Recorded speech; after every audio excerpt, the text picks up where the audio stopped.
कल्याणच्या दुर्गाडी किल्ल्यावर शिंदे सेनेच्या कार्यकर्त्यांना रोखलं। बकरी ईदच्या पार्श्वभूमीवर प्रवेशबंदीवरून आंदोलन, परिसरात मोठा बंदोबस्त तैनात।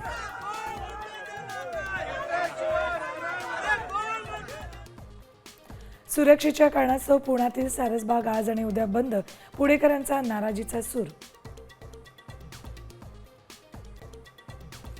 भारतात इबोलाची एंट्री, बंगळुरूत क्वारंटाईन केलेल्या आफ्रिकन महिलेची पुण्यात टेस्ट, NIV रिपोर्ट समोर।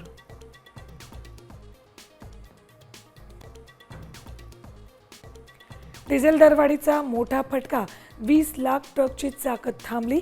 मालवाहतूक महागल्यानं अन्नधान्य आणि जीवनावश्यक वस्तूंचे दर वाढणार।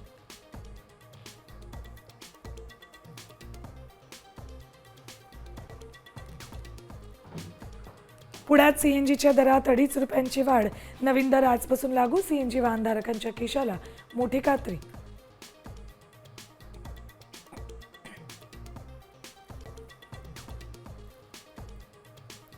आणि कांदा प्रश्नावर 10 दिवसात केंद्र सरकार सकारात्मक निर्णय घेणार। कांदा खरेदीचा भाव आणखी वाढवून देण्याची मागणी। दिल्लीत अमित शहांबरोबरच्या बैठकीनंतर मुख्यमंत्री फडणवीसांची माहिती।